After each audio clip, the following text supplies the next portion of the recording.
Today is a very special day because it's the official World Merit Day. We've been saying this for quite a week now, and it's finally time to say Happy World Merit Day. Over the past few days, we've had the opportunity to come together to reflect on shared mission, exchange ideas, and celebrate the important impact that our community continues to make around the world. We've explored a range of inspiring topics from education, leadership, entrepreneurship. We heard different perspectives from our guest speakers. And as we reach the culmination of this week's celebration, today is not just the end of an exciting series of sessions, it is the day we officially celebrate World Merit Day. It's a moment and an opportunity to recognize the dedication, passion, and commitment of every member, every volunteer, every partner, and every supporter who helps bring our mission to life every single day. We also have a fantastic lineup planned for today. I encourage everyone to stay with us through to the final session, where we'll share important updates, reflect on our progress, and give you a first look at the exciting projects and opportunities coming up. It's a great chance to see what's ahead, to learn how you can get more involved, and continue being part of the impact we're creating together. Thank you all once again on behalf of the entire World Merit team for being part of this special week and for contributing with your energy, smiles, ideas, stories, actions.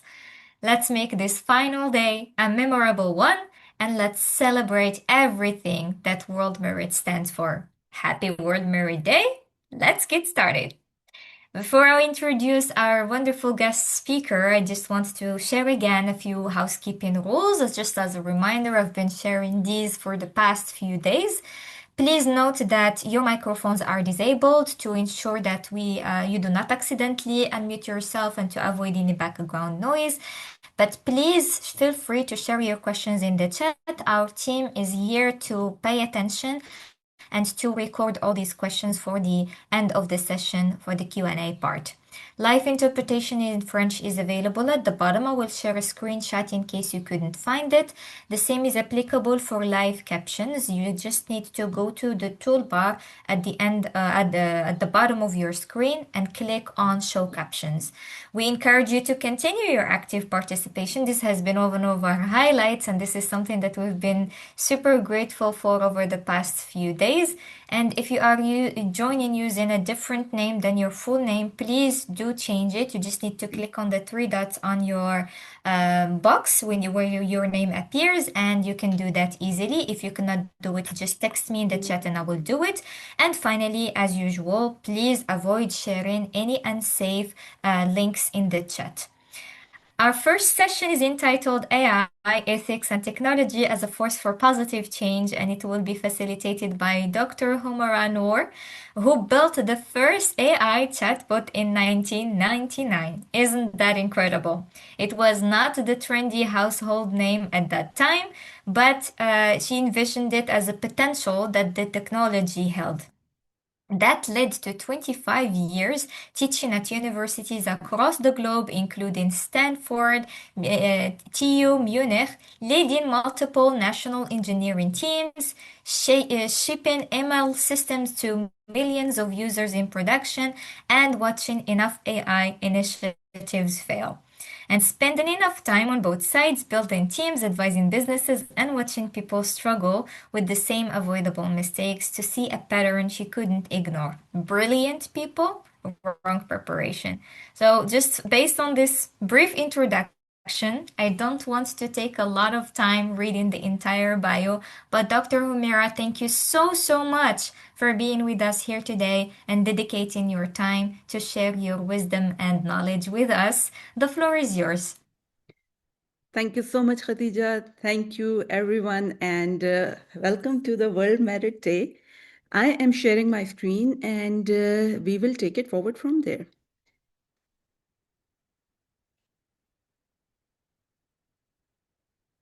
One of the most popular questions in the history of technology is, do you see my screen? Yes. Yay, I got the answer right. Awesome. So, we are going to talk about AI, ethics, and technology as a force for positive change. But before I do that, I have a question for you all. In fact, two questions, but let's start with this one. How do you feel about AI?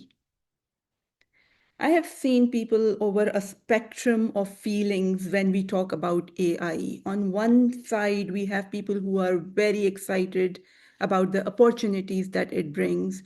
On the other hand side, people are overwhelmed because it's a fast changing technology. Some people think it's overhyped and there are more negatives to it than the positives. And some people think that it's really not something that bothers them. Where do you stand on this spectrum? Let me know in the chat. How do you feel about AI?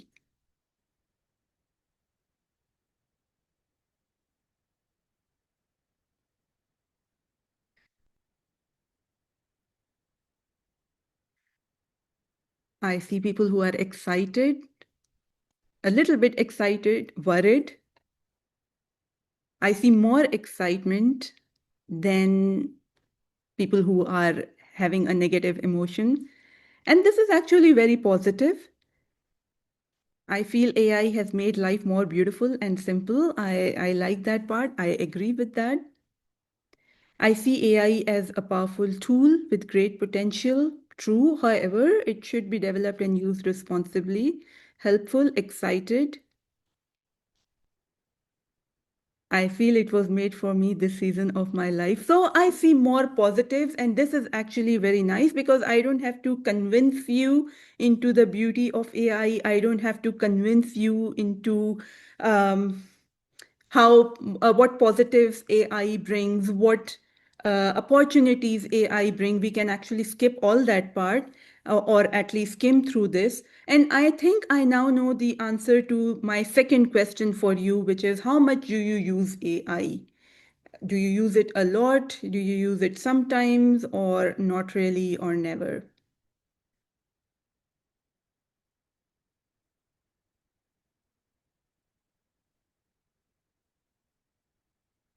I use it often, sometimes, mostly. I use it often, every day, sometimes. Okay, I was expecting more, a lot, more every day, but I see more sometimes. It's not as much as I was expecting, but yeah, now I see always, always, every day, always. So again, not something that I want to convince you over here. You are already convinced that this is the technology of the future, and this is what we are going to use a lot in our life to make a huge change, which actually tells me that I can skip a lot of next few slides. I wanted to take you through one important point first, which is that I believe we are living through the most consequential technological shift in human history. And I also believe that this is basically the iPhone moment of AI. When iPhones were released, it really changed everything. We went from physical world to digital world to the mobile world. The way we were listening to music, the way we were interacting with each other changed a lot. And the same has happened here. With AI, we, for the first time, are able to spend more time in human related causes and less time on technology. AI is one of those technologies that has freed us from being captive into the technology, and it has made us possible to give more free time so that we can spend it in the physical world. AI is indeed reshaping everything right now, and the stakes are immense. But the defining question of our time, many people think that it is, will AI take my job or something? It is, what will be the future? I believe the defining question of our time is that what will be my role? What will be your role in this change? As I said, AI is already changing life for good. We have seen applications of AI in healthcare, in education, in climate change, in human emergency situations, rescue operations, agriculture, mental health, accessibility, clean water, and so on and so forth. So the areas where AI is changing lives is a lot. But all is not positive. We have a lot of areas where AI is really not perfect. It is messing up as well. Look at this example, for example.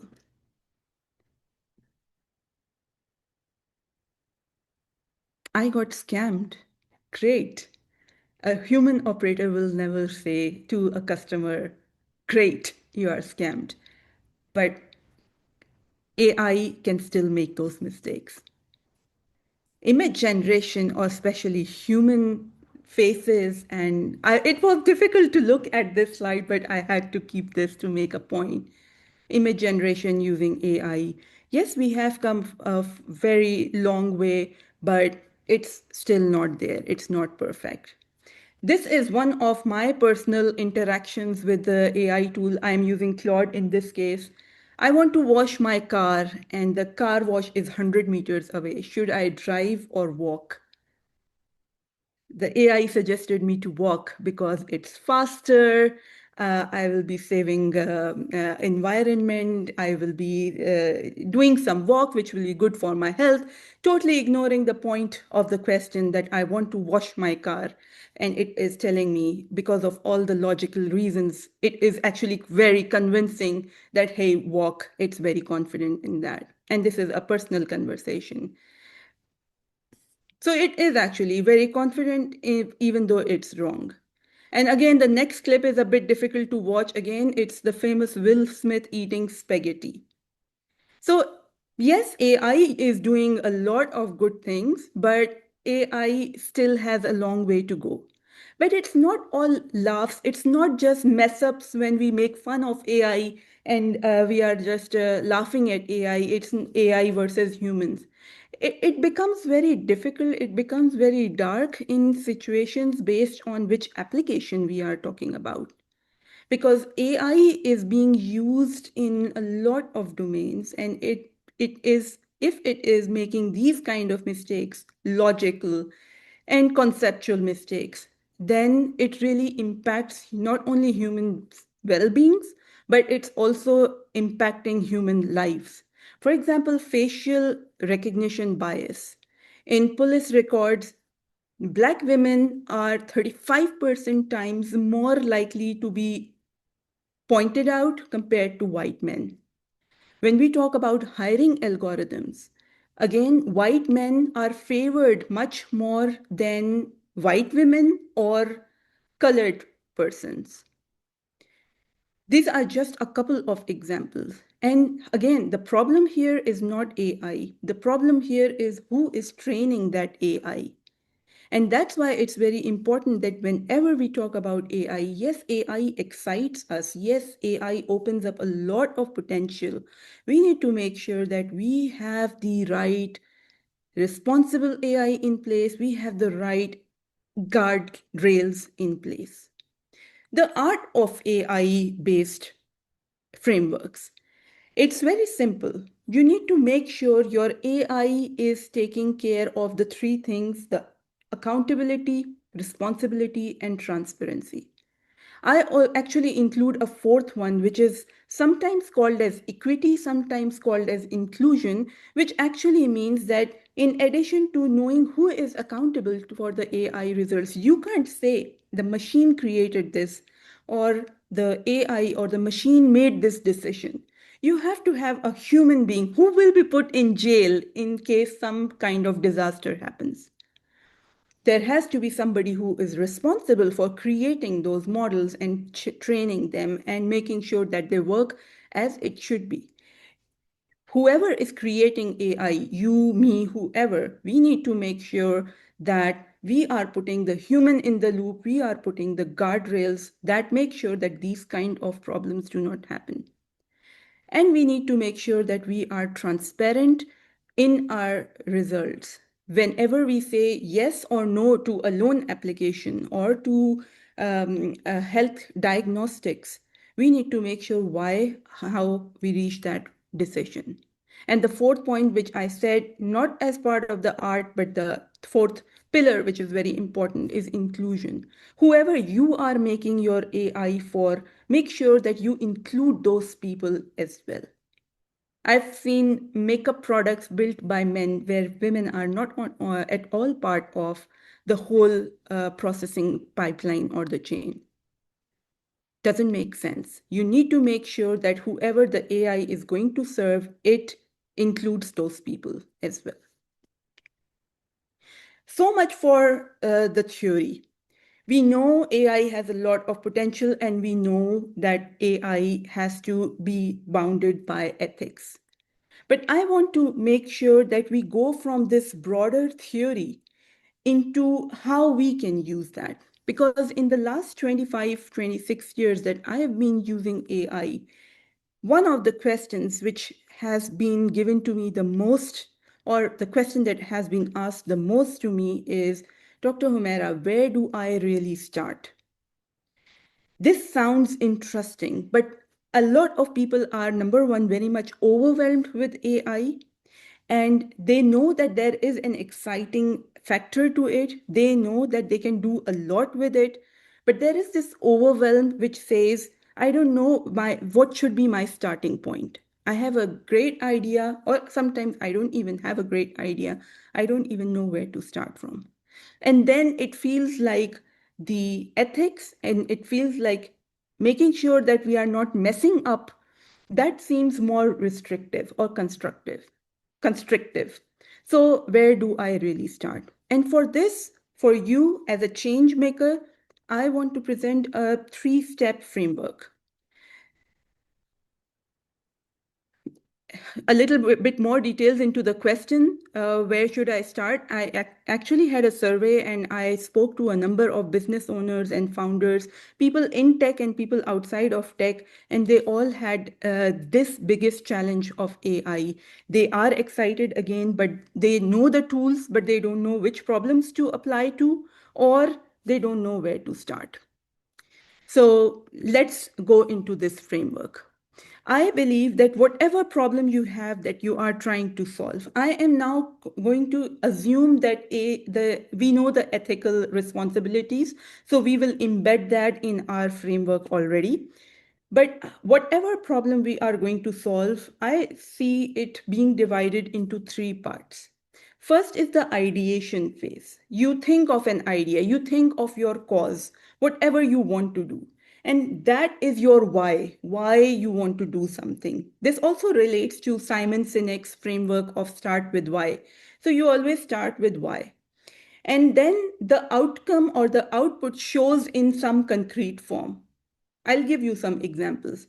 But between your idea and between your outcome, there is a number of steps that you need to take. Sometimes this has a spiral. Sometimes this goes back and forth. So you follow a process, you create an output, but then to take it to the next level, you need to go back to your process, do some more thing, update your output, and so on and so forth. Let me give you some examples. And let's talk about more from a cause and change perspective. Let's say your idea is that you want to provide clean water access to your community. And the output that you want to have is to build a tube well. Now, from this idea to building this tube well, you need to have a process, like you need to get funding, you need to construct things, you need resources who will build those pipeline, and so on and so forth. Another example, let's say you want to spread tech education, and your output looks like you want to create a course or you want to create a class where you are teaching Python. This means the process that you have to take is create a course, share the course online so that people know that it is there. Maybe you want to have some teachers, you may want to have some resources or platforms where that course will be posted. So you'll need some funding. This is the whole process and many other steps that will be there. Another example, let's say you want to work in, your cause is in emergency healthcare, so that whenever somebody needs healthcare help, they can find out via an app which identifies which are the ambulances which are close in the region, and then the ambulance is notified, the person is notified, and then they get the help soon. But this means you need to develop an app, you need to connect with the services so that the ambulances are registered in the app. You need to make sure that people know about this app, so create awareness, people join, and so on and so forth. So, whatever your problem is, whatever you want to do, now this could be a volunteer cause. You could be using it for your community. This could be your personal project. I am looking for a job. So my idea is to look for a job. My final outcome looks like I am applying for jobs and I am getting a job. And the process looks like I'm creating applications, I'm creating cover letters, I'm posting, and so on and so forth. So, or you can be a business owner who has a business idea, the output looks like a product, and then there are many things that you need to do. Now, when you divide your problem, your project into these three phases, it becomes very easy to look at each of these phases and apply AI to that specific phase to solve your problem. Let's go deeper into that. How can AI help in each phase? Now you have divided your problem. Now you see, are you going to use AI for ideation phase or the process or your final outcome? I remember 2 days ago, we had this session on education for as a change. And there I remember the biggest problem for everyone as part of the audience poll was getting the funding. So now funding, this becomes part of the process and how AI can help you, or writing proposals, how AI can help you, or creating ideas, how AI can help you. So let's see how AI can help in each of these phases. Because of time, what I did, I would have loved to give you a live demo over here, but as I said, because of time, I pre recorded the demo for you and I will just go through it. Feel free to let me know if you would like to discuss that demo more closely in person, and we will talk about it. But here is how AI can do that. So let's start with the ideation phase.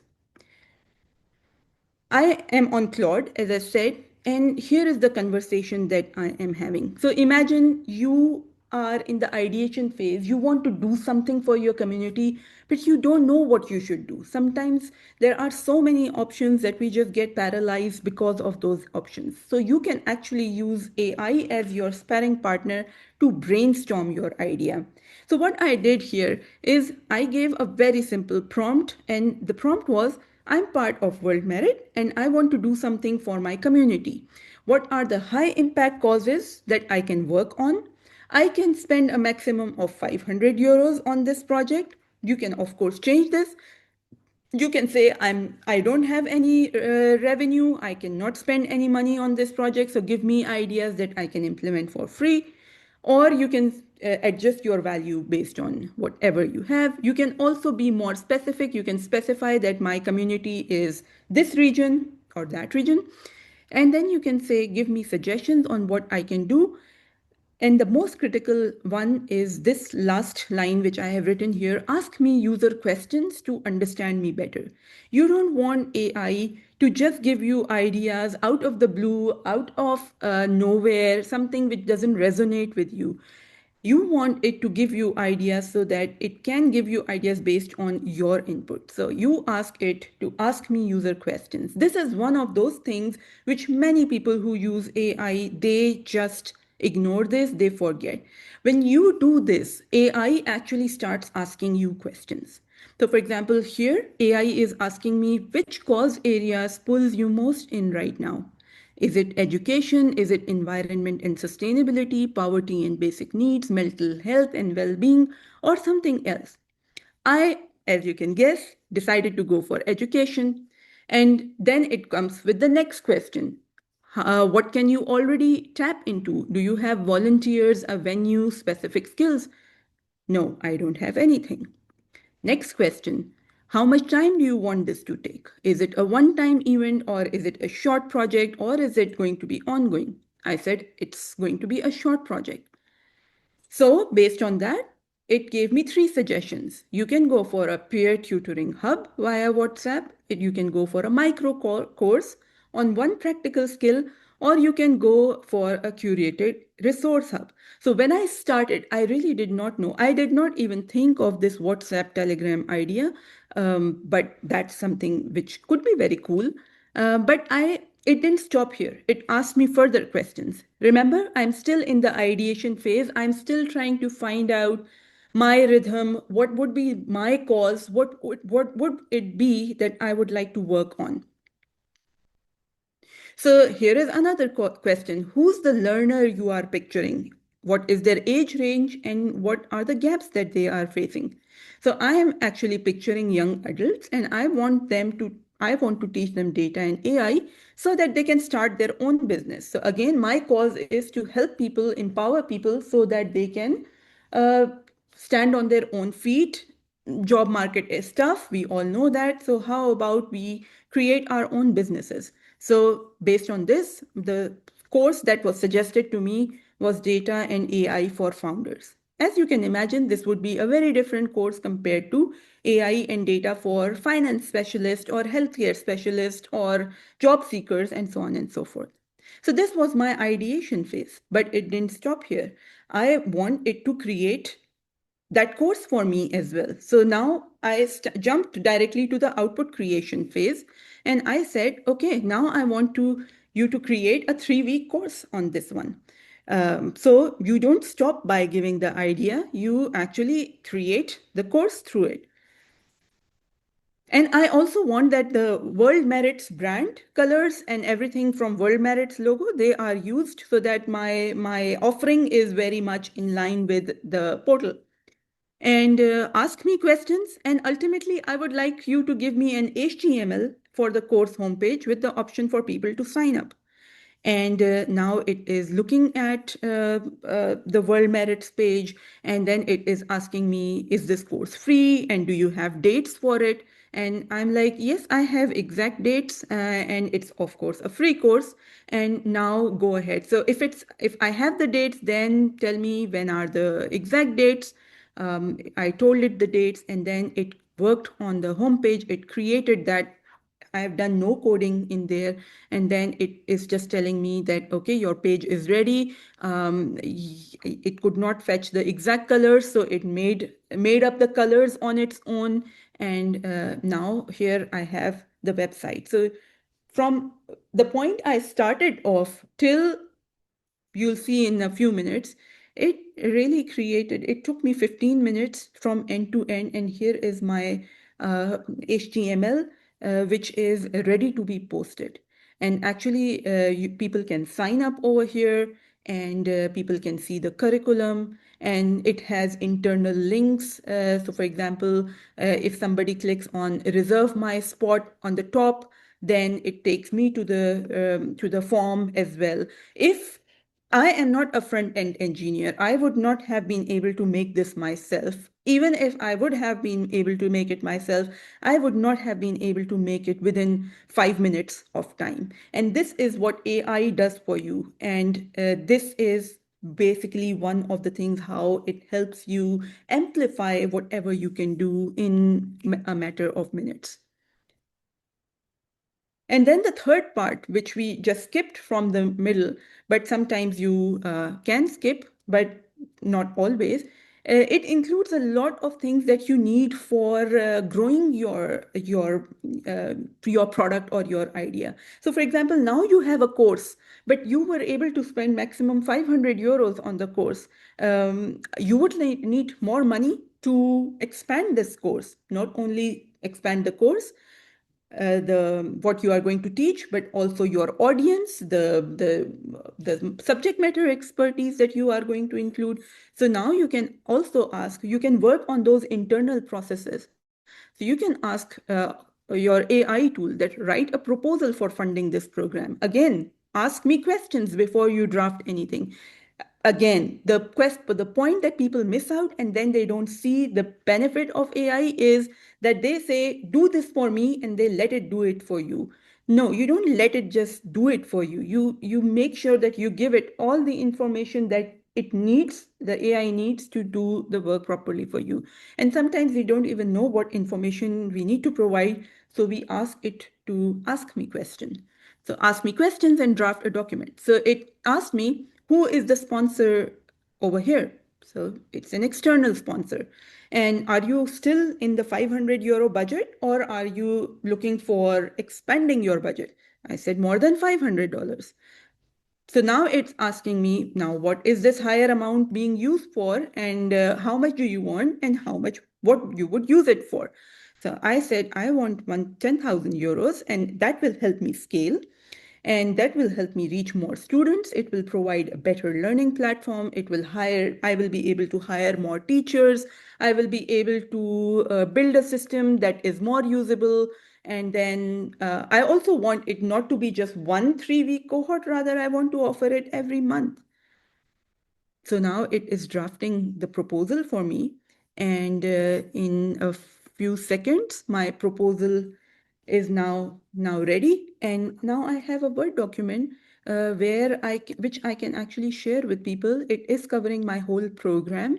It is telling the opportunity. It is going for the where the funding goes, how success looks like, whatever an investor or a partner would need to know from me, it's all in there. So now if we thought that I'm not very good at communication, my English is not that great, or I don't know how to write a business plan, all those problems are actually solved for us. We can focus on our real cause and let AI take care of the rest.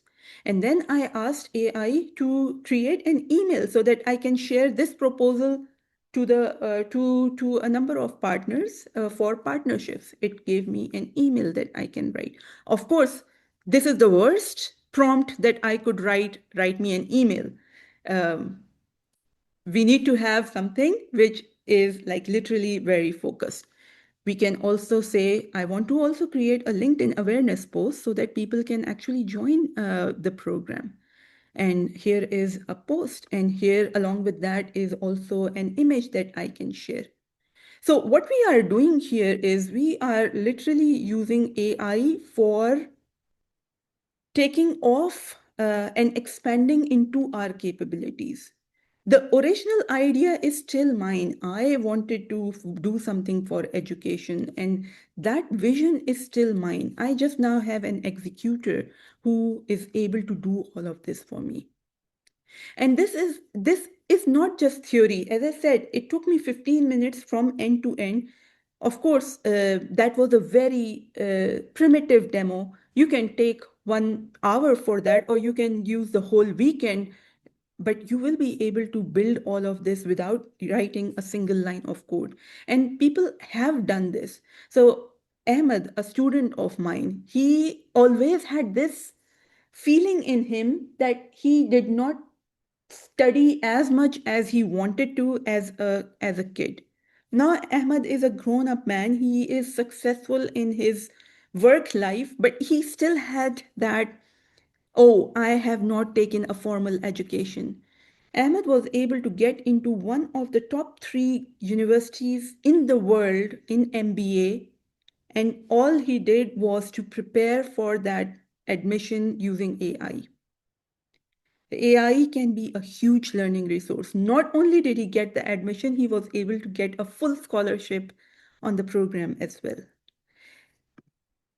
Nadia, she used AI to create her portfolio, and the day she updated her portfolio, she got a request from a recruiter with a job offer. So AI is helping people getting jobs. It is helping people learn more, build careers. Talha, another colleague of mine, another student of mine, he wanted to teach Germans to expats, but he's not a developer, he's not a programmer. He used AI, and in one weekend, he was able to create a full platform for himself where students could log in, teachers could log in, they could select select courses for themselves, and then progress through them. Sana, she created her portfolio and CV in under 90 minutes from scratch. And for the first time, she was having the feeling that, okay, now job search seems so much more easy because I can now concentrate more on the value that I bring to the table compared to just copy pasting and adjusting my CVs for different roles. So these are real successes of people who use just the process that I explained to you to create their own stories. And now it's your turn. You are the future, you are the change makers. I want to give you a challenge for next week. Pick up one cause, whatever cause you really care about, that you always wanted to work on, but you felt your hands were tied because of whatever, because you were not getting funding, because you were not a programmer and you didn't have that app, or you wanted to do something, but there are so many issues that you didn't realize what you could really do. Go write that book, go create that app, go do work on that real project which you always wanted to do. Take just one step, use AI, and see what is possible to do what you were not able to do before. And now I have a question here. When you look at I know you were excited, you are excited about AI. A lot of you use AI a lot. A lot of you use AI sometimes.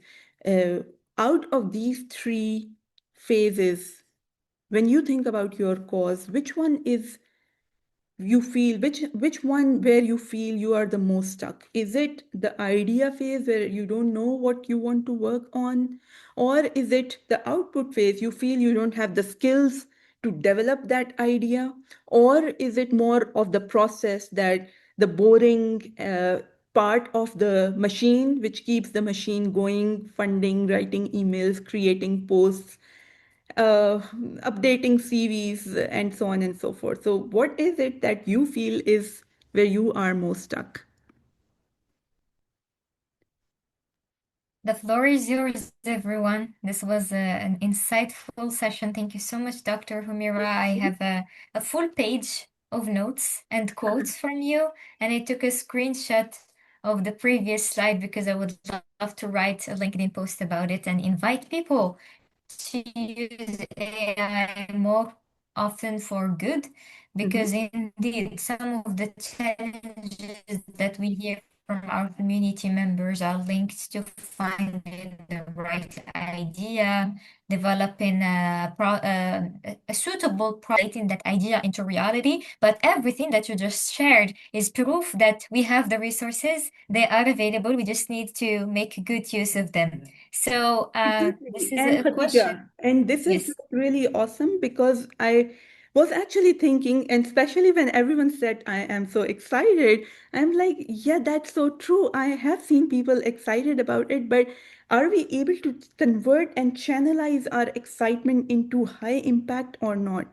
So I really want people, all of you, to go ahead, work on this, make your dreams a reality. And if you still feel after a week's time that you are still stuck, then I have something very special for World Merit community. I would like to offer this special webinar for all of you, a workshop, and you can scan this QR code to register.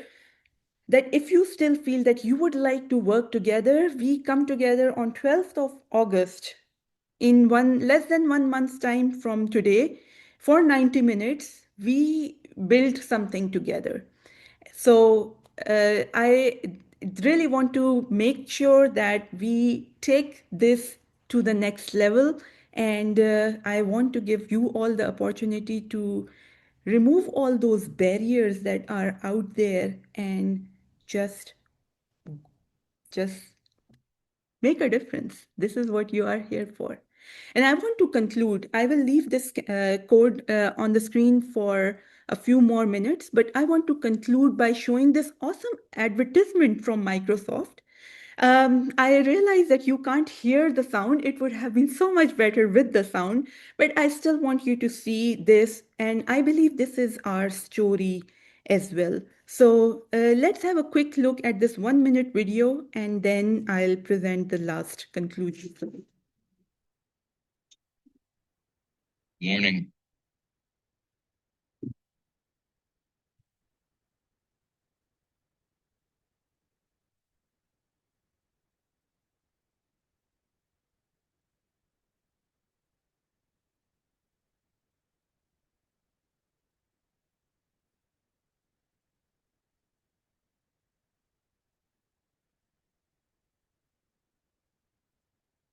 Watch me.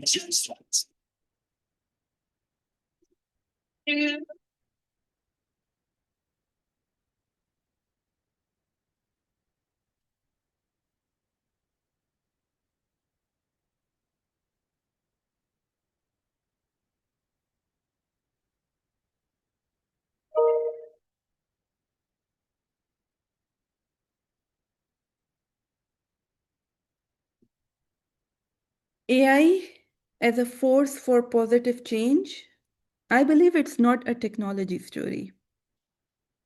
I believe it's a purpose story. And are you ready to write yours? Thank you very much, everyone. I wish you all the best. And over to you, Khadija.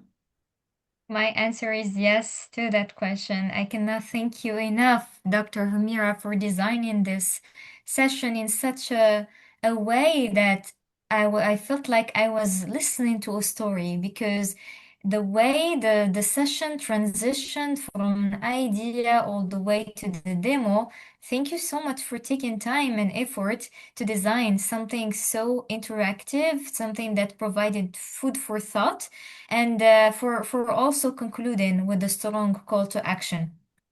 We only have 2 more minutes left. If anyone has a question, we would love to still take one question from the audience as a ritual. Since we started the World Merit Week, there is a question by Tucson. Thank you for sharing, Dr. Hamira. My question is, how can one ensure that the ideas being developed are genuinely novel, free from plagiarism of ideas rather than mimicry or duplication of existing work? That's a very good question. I believe when you are working for a cause, don't worry about plagiarism. You are working for a cause, it means you have seen a problem firsthand.